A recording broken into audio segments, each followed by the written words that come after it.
Bien, alumnos, el Señor les bendiga.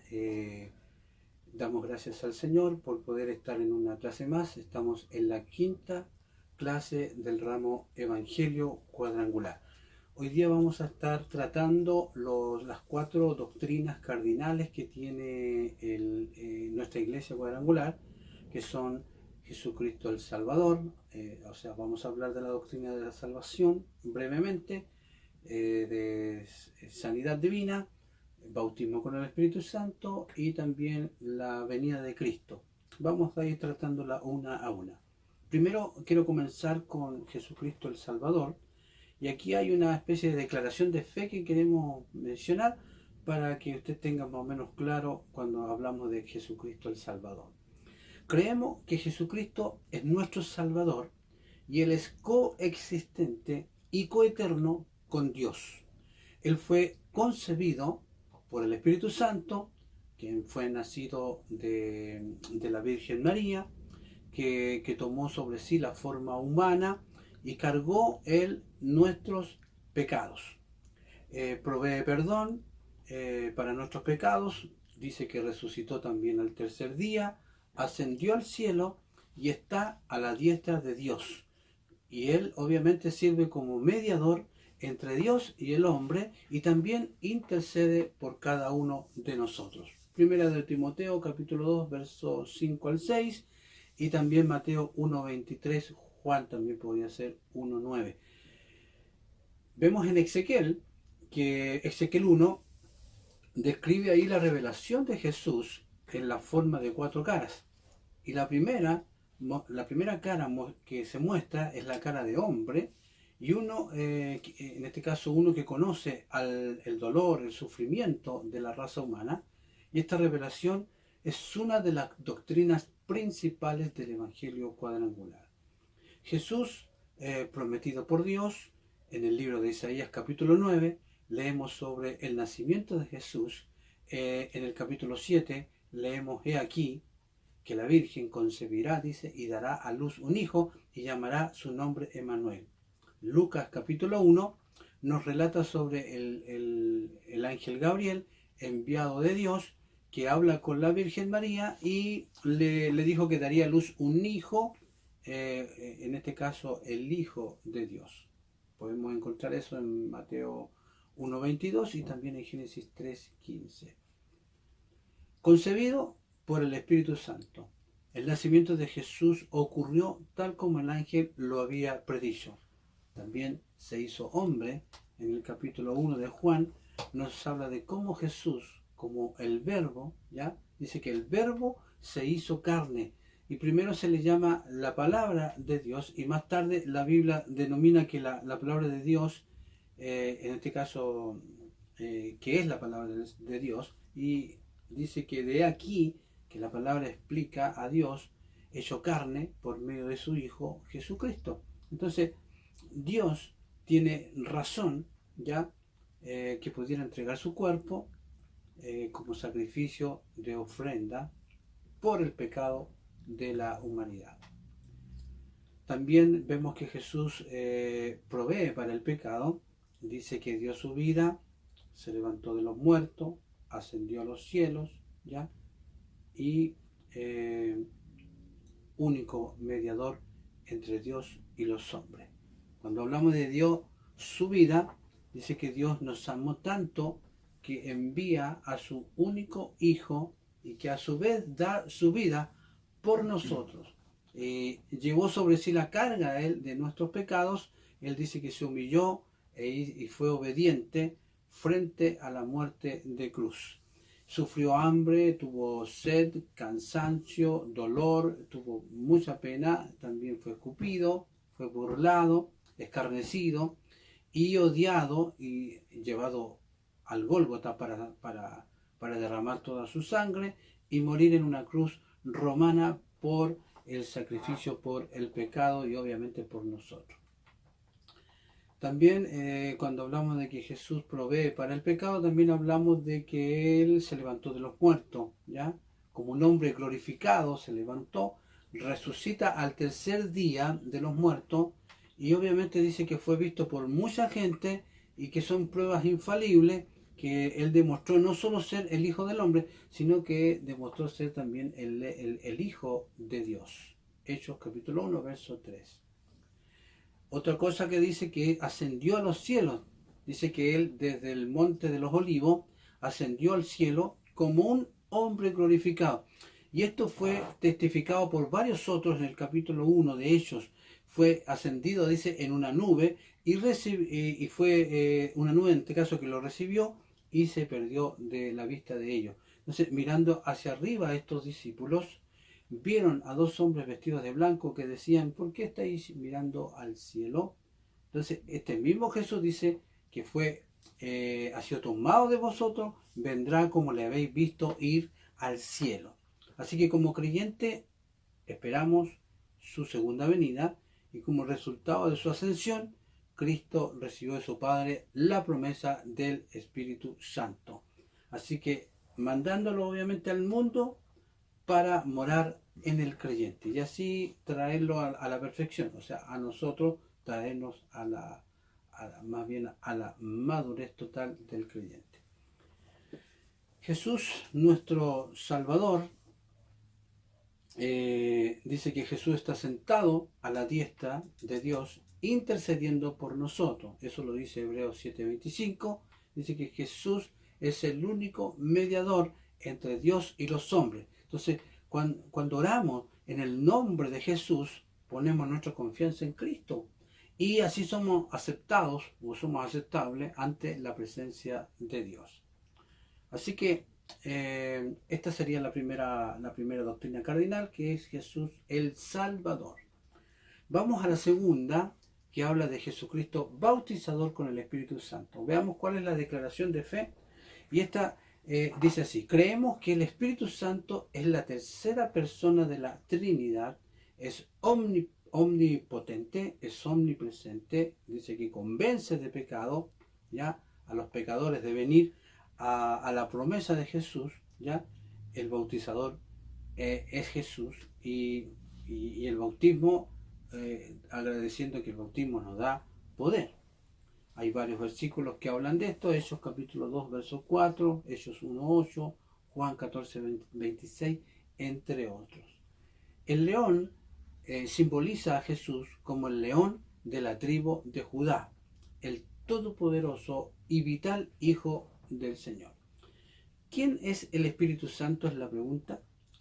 El Espíritu Santo entonces es la persona mandada por Jesús luego que asciende él a los cielos, ya, y obviamente tiene un trabajo muy especial que hacer aquí en la tierra.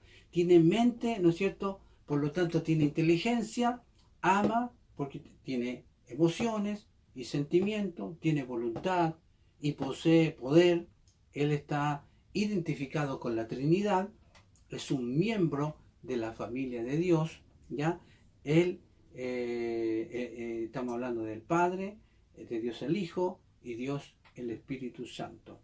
Así que usted y yo, como familia de Dios, nacidos de nuevo, lo que hacemos es conformar el cuerpo de Cristo.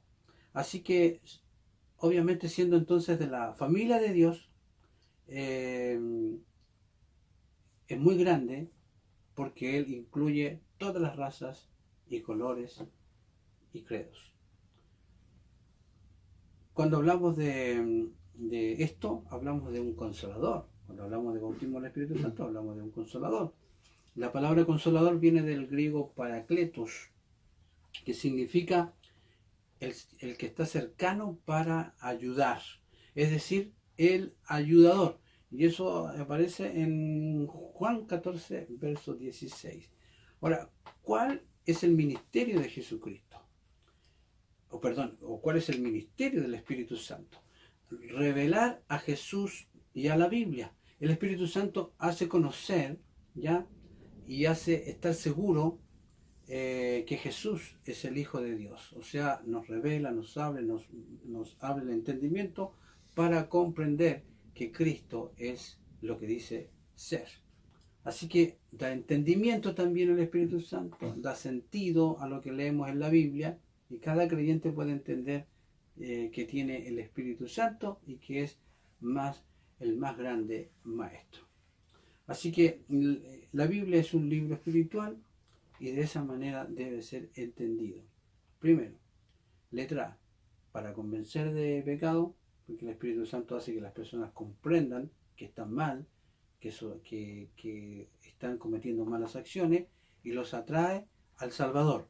Entonces, esto obviamente lo que tienen que hacer luego es contestar a su llamado. En la letra C podemos decir que eh, para darnos poder o habilidad. La palabra griega aquí usada para poder es dunamis y que significa dinamita, o en este caso habilidad podría ser, y esta habilidad permite testificar, ¿no es cierto?, a otros del Señor Jesús. ¿Ya? Y también nos da esa habilidad para vivir, o nos da poder para vivir cada día como Él nos pide que vivamos. Ser como Cristo siempre, esa es la clave. Entonces, cumplir con un ministerio espiritual, también es muy importante. Llevar en nosotros abundante fruto del Espíritu. Eso lo habla en Gálatas capítulo 5, 22 al 23. También no solo nos convence de pecado, no solo nos da poder o habilidad, también nos enseña. Enseña, obviamente siempre el Espíritu Santo va a usar la palabra del Señor, enseña por intermedio de ministros, pastores, maestros, evangelistas, y enseña también por medio de la experiencia. Así que la palabra santificación significa purificar, limpiar, apartar. El Espíritu Santo limpia el corazón del creyente y este es un ministerio progresivo que todo cristiano necesita. Así como un pecador no puede salvarse a sí mismo, el cristiano no puede purificarse sin el Espíritu Santo. O sea, el Espíritu Santo es muy vital y muy importante en la vida de los creyentes.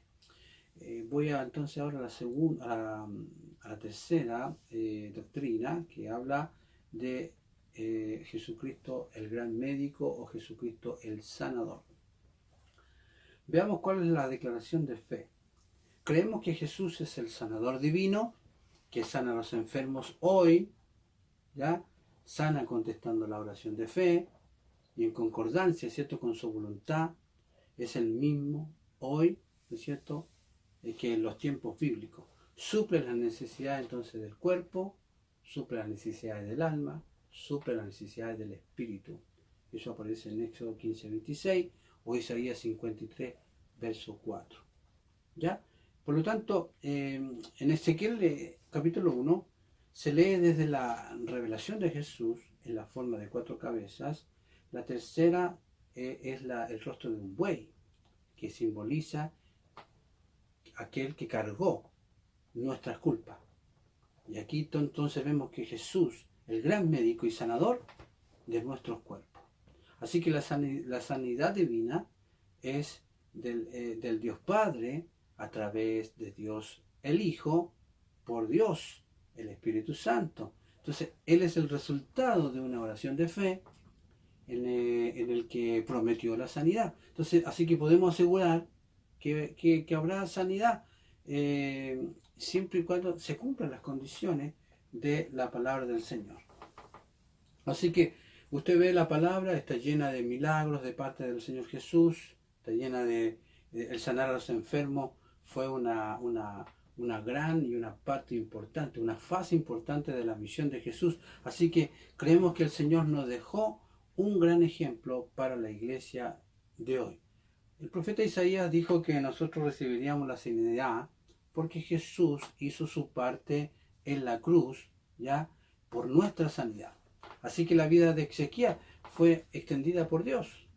Le fueron agregados 15 años, el Salmo 103, verso 3.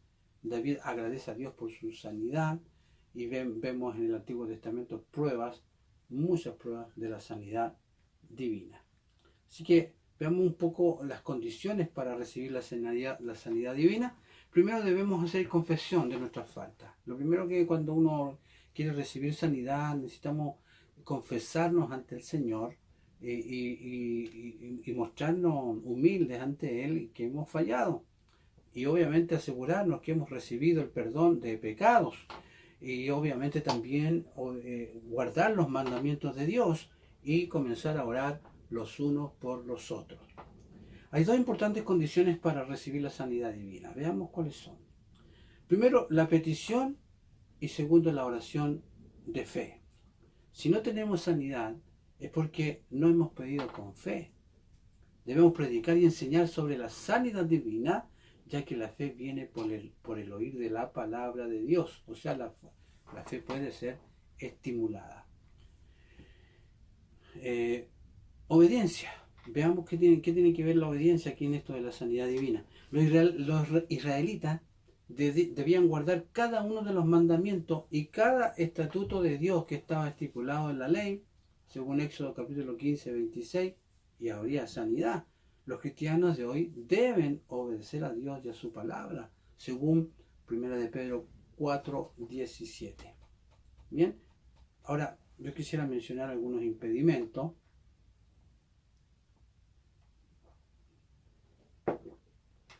para la sanidad divina. Hay algunos impedimentos que son importantes que usted los sepa. Primero, pecado no perdonado. Tenemos que estar claros si estamos a cuentas con el Señor. El orgullo, la duda también es muy, muy fuerte. Cuando tenemos algo en contra de otro, cuando hay amargura, cuando hay injustificados. Entonces, como cristianos, es importante que no tengamos ningún impedimento para recibir la sanidad divina. Así que lo que hay que hacer es examinar nuestros corazones y que Dios nos limpie de todo impedimento para recibirla. Vuelvo a repetirla.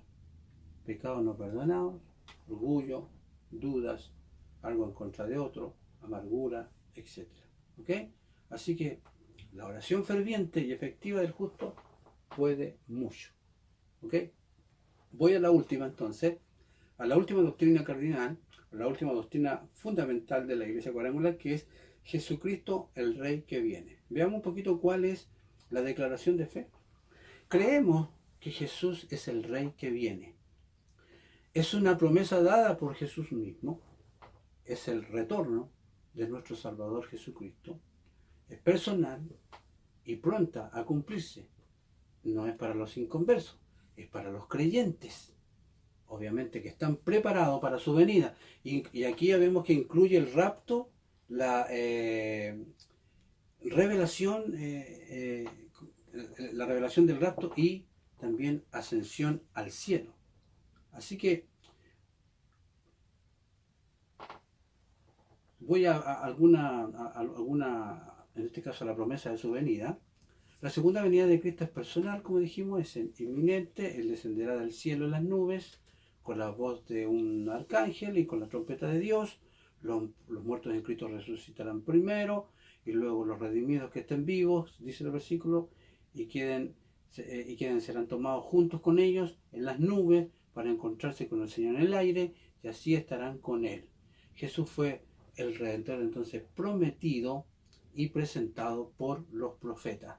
Él mismo prometió que volvería y obviamente esa es nuestra esperanza. Su venida ha sido prometida para todos aquellos que creen en Él. Ahora, Jesús personalmente dice que hará su aparición y todo ojo le verá y cada rodilla se postrará y admitirá que Jesucristo es el Señor.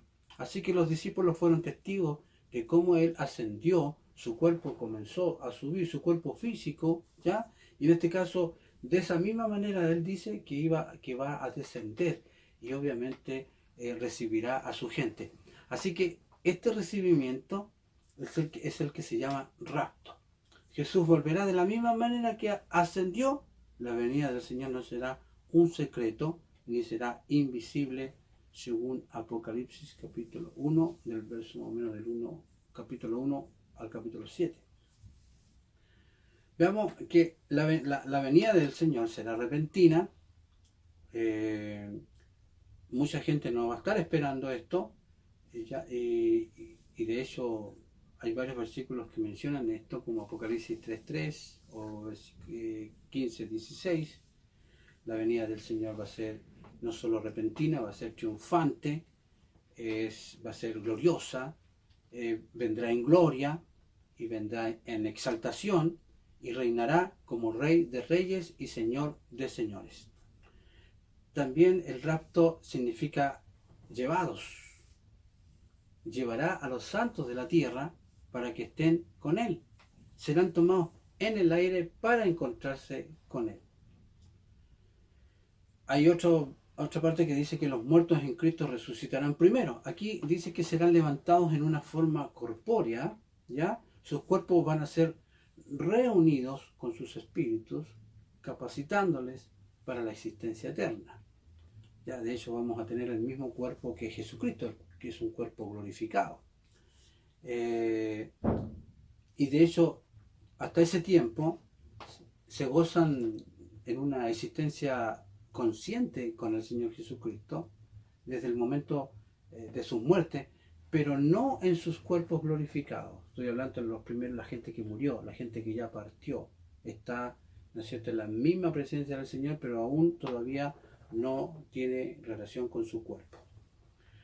Dice también, los que viven en Cristo no serán levantados hasta que los muertos en Cristo sean resucitados primero, y en forma corpórea, como dije, ¿ya? Luego seremos raptados juntos hacia el cielo, encontrándonos, ¿cierto?, con el Señor en las nubes. Así que los santos, en este caso tanto los resucitados como los que vivan, se gozarán desde el momento del rapto, de una comunión inseparable que vamos a tener con el Señor Jesucristo. También dice que van a haber señales. ¿Cuáles serán las señales de su venida? Esa era una pregunta que los discípulos le hacían a él. Y hoy día la gente también pregunta lo mismo. Los discípulos le dieron a Jesús la oportunidad de revelar o demostrarse para todos los creyentes. Así que en todas las edades los signos indicarán tiempos peligrosos, avaricia, desobediencia, búsqueda de placer, hipocresía, falsa ciencia. Y usted sabe cómo eso ha ido avanzando y creciendo en esta última época, ¿ya? Y aquí dice, viene en las nubes y todo ojo le verá. Con esto, un pequeño resumen de las 4 doctrinas cardinales del Señor, en este caso de la Iglesia Cuadrangular: Él como Salvador, Sanador, Bautizador con el Espíritu Santo y Rey que viene. Yo creo que más o menos ya quedamos un poco más claros.